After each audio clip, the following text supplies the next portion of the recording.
$150,000 to $200,000. That's about what the same house costs you in Bozeman versus out in Belgrade, and those two towns are 10 miles apart on the same interstate. Now, most people look at that number and figure Belgrade is just the cheaper, lesser version of Bozeman, but that's not really what's going on. The difference really comes down to land and which one of those towns still has any of it left. And once you understand what that looks like, I think this whole decision between the two gets a lot easier. So let me walk you through both of these cities the way I'd walk a client through them, and I'll tell you what I actually think at the end of the video. So let's start with Bozeman itself, because what's happening here is what sets the price in both towns. Bozeman, for the most part, is pretty well boxed in. You have the mountains to the south and the east, you have the Four Corners corridor out to the west, and then county ground the city just can't absorb whenever it wants to. So when a town can't spread out sideways anymore, the only place left to go is up. And that's exactly what you're watching happen in downtown right now. There are high-rise and condo projects going in downtown, and I don't think anybody here would have believed the scale that would be 15 years ago. And you see the same thing out on the west and the south sides of Bozeman. There are 4- and 5-story apartment buildings going up on ground that was pastured just 10 years ago. So what does that actually mean for you if you're buying? It means a single family house on a real size lot inside Bozeman city limits is a shrinking thing, and they're not going to be building many more of them because there really isn't anywhere left to build them. So what's left is either older homes or infill homes, and you're buying into what's ever still going up on the edges of town. But what will those houses be worth if our market starts to cool off? I think they will still hold their value. Scarcity like that keeps a price up even as the market starts to go flat. And flat is about what I expect out here for the next few years. In Bozeman city limits, you're paying up in price for a home that they've almost quit making. And I'd say that's something protecting you whenever you go to sell your home. Now, let's drive 10 miles west into Belgrade, because out there, they have almost the opposite problem. Belgrade has the one thing Bozeman doesn't, which is ground it can keep annexing and keep building. There's open land on just about every side of Belgrade, and the city keeps pulling it in as the water and sewer infrastructure get built. West Post and Jackrabbit Crossing are putting in infrastructure as we speak. Meadowlark and Ryan Glen are going to soak up a lot of this valley's growth over the next 10 years as well, and that's on the north side of Belgrade. And Prescott Ranch is already well built up on the northwest side of Belgrade, with the entire second half ready to be built. Now, the negative thing I hear about Belgrade more than almost anything else is that the infrastructure just isn't there yet. And people mean the roads, the services, and retail as well. That's a fair reality of Belgrade today. And I think it's going to age pretty poorly, because the exact thing everybody's complaining about is under construction right now as you're watching this video. So do the cheaper prices mean you're buying into a slower market in Belgrade? The reality is it's actually the opposite, and I know that will surprise a lot of people, because Belgrade is running the tightest inventory in the whole valley right now. And new construction out there has been closing within a couple $1,000s of resale homes, which means you're usually not paying up to get into something brand new. And over the past few years, that hasn't been the case. And the other thing I'd keep in mind out here is that Bozeman and Belgrade are growing straight into each other. 10 years from now, I don't think anybody's going to be talking about Bozeman and Belgrade as two separate markets. So that's the trade you're making in Belgrade right now. You're buying into the version of a town that doesn't quite exist yet, but have that vision and it really changes the picture. If you find information like this useful, go ahead and subscribe, because I break down the valley every single week just like this. All right, so that's the land and development and money side of Bozeman and Belgrade. What I want to get into now is what an actual week looks like in either city, because that's the part that decides whether you actually like living there. Bozeman is where you go out at night. Downtown runs several blocks of shops and restaurants, and you can get breakfast, coffee, dinner, and a drink afterward without ever having to move your car. Belgrade downtown is just a fraction of that, though there are a few really great spots that have opened up there lately. And you'll see the same kind of split in what kind of events both towns put together. Bozeman shuts Main Street down for the Christmas stroll and again for Music on Main in the summer, and you also have art walks almost every Friday. And there are great music venues like the Elm bringing real acts through town too. Belgrade has the Festival of Lights and the Fall Festival. And it also has one thing Bozeman doesn't, which is the Gallatin Valley Speedway running dirt track stock cars, most of the summer. And in either city, that's a genuinely fun night out. For groceries and hardware and most of the everyday things, Belgrade covers you just fine. So that's not really the issue for retail. Anything big box or specialty though, you'll be driving into Bozeman for it. Now, what about schools? Because that's what families ask me the most. Both districts are strong and both of them rate well on the sites you'd go check. So I'd say the honest difference is really how they feel. Bozeman's bigger with 2 high schools right now, and Montana State sits right in the middle of town, setting the pace for everything in Bozeman. Belgrade funnels everybody into one district, and you notice that at a Friday night game. The stands will be packed with people who don't even have a kid anywhere near the field. And the reality of healthcare splits about the same way. Belgrade has clinics and urgent care that will handle the routine healthcare. Anything specialized or a real emergency though, sends you over to the hospital on the east end of Bozeman, and that's about 15 minutes from Belgrade down the highway. As for getting outside into nature, it's a really close tie. Bozeman sits nearer to Highlight Reservoir and Belgrade sits nearer to the Missouri headwaters and everything on the north side of the valley, so nobody's really giving up much either way. So Bozeman's premium is worth paying if you're actually out enjoying the infrastructure. And I mean enjoying it several nights a week.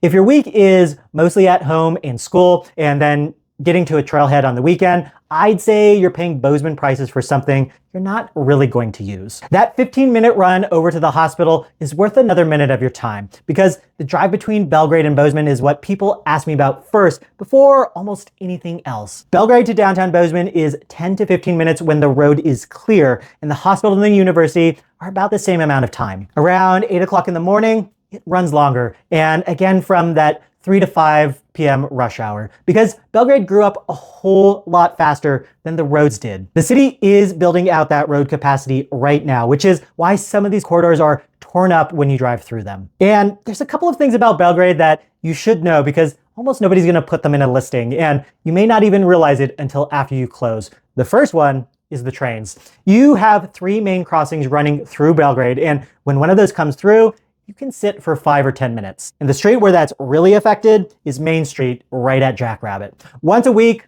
that can be an annoyance, but on the morning you have a flight to catch, it can be a real problem. The other one, of course, is the airport. Bozeman Yellowstone International Airport is sitting right on Belgrade's doorstep, and it's the busiest airport in Montana, and it's also the fastest growing one too. Subdivisions like Prescott Ranch, Henson, and Ryan Glen and Meadowlark are closest to the flight paths, and you're going to hear it if you live in either one. But I also want to be honest with you about the bigger picture for the valley. Air traffic over the whole valley is climbing, and it's probably not going to reverse as the area continues to grow. So Bozeman does hear it too, just not the way those specific Belgrade neighborhoods do. So if planes overhead are a hard no for you, that's really a conversation about the street you're going to buy on, and not necessarily about the town. None of that would stop me from buying in Belgrade, but I'd want you sitting through one of those train stops before you sign a contract. Everything up to now has been about Bozeman and Belgrade themselves, but let me put both towns up against your situation instead, because I think most people are asking themselves the wrong question in the first place. Everybody wants to know which town is better. What I'd actually want to know is how long you're planning to keep your home. If you're going to be in your home under 5 years, buy in an area that's already finished and established. That's either Bozeman city limits or an established Belgrade neighborhood where the roads are already developed and the traffic flows well. You'll be paying for what exists today because you won't be around for what's actually coming. And that's what will get you a clean resale when you do go to sell. But if you're envisioning 10 years or more, this whole picture can flip. Belgrade's build out is the thing you're really buying into, and you're getting some of the money off today because you'll be living through the construction as it actually goes in. West Post and Jackrabbit Crossing are going to be finished for somebody someday. The question is whether that somebody is you. So if you have the time and the vision to envision what a community will look like rather than what it is right now, those are really worth a consideration. But what if you're moving here from out of state and you just don't know yet? I suggest go rent on one side of this valley for 6 months to a year before you make that decision to buy. I'd much rather you spend a season or a year figuring out whether that drive bothers you than spend $200,000 finding out it doesn't. I've never had a client tell me renting first was the wrong decision. So the reality is the timeline for your move versus how long you plan to stay really affects this decision more than the price difference. And I think that's a piece a lot of people skip. There's a piece of this valley I haven't talked about yet, and it sits right between Bozeman and Belgrade. I'm talking about Northside Belgrade and Bozeman and all that ground running north of both towns towards the mountain front. Up there, the lot sizes open up and you're still minutes from either town, and you get bridger views that a lot of Bozeman addresses can't buy at any price. It can be on a half acre, an acre, even quite a bit more than that, with the whole bridger front sitting right out your window to the east. And if you're trying to buy that same view inside Bozeman city limits, you're either paying a lot more for it or you're simply not going to find it. And here's what this looks like in practice. I've had a number of buyers in the $800,000 to $1 million range, and every one of them came in certain they wanted to buy in Bozeman city limits. Then they drove the north side of Belgrade and ended up buying a new construction home with a larger lot and still only 10 minutes from both Bozeman and Belgrade. Same money, more ground, much better view, and the drive into town barely changed at all. So which town is this area technically? It really depends on the parcel, and I'll tell you, up there, it can genuinely be tough to say. You go into one neighborhood and it's Bozeman, and the next one over is Belgrade. Those two towns are running together already, and the north side is where you'll notice it first, but you'll start to see it on the south side of Belgrade too. So if the views and the space are really what's bringing you to Montana, that's ground I'd want you to drive through before you settle on either city in the downtown area. And in that north side of Belgrade, that view can do something else for you too. And it's why a very specific kind of buyer has been picking Belgrade over Bozeman lately. Bozeman shut the door on new short-term rentals that you don't live in at all. The city of Bozeman calls those type 3, and a couple years back, it stopped issuing new permits for them. The only way you can have that type 3 license now is if you were grandfathered in when they made the change. So inside Bozeman city limits today, a full-time short-term rental is simply off the table. However, Belgrade licenses them.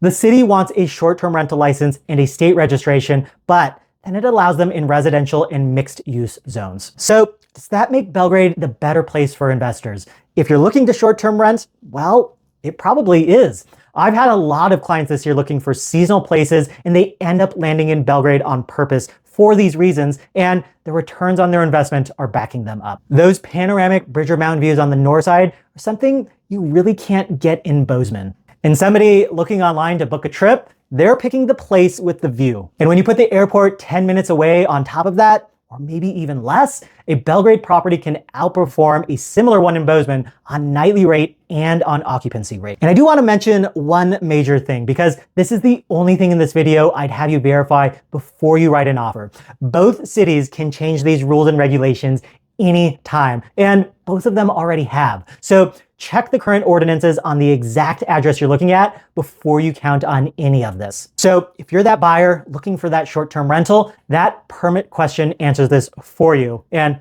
it's pretty cut and dry. All right, so where does all of this leave you? Let me put it the way I'd put to somebody sitting across the table from me. Say you want to walk to dinner and your life is going to run through downtown or through the university. Then a short commute can be worth a smaller lot to you.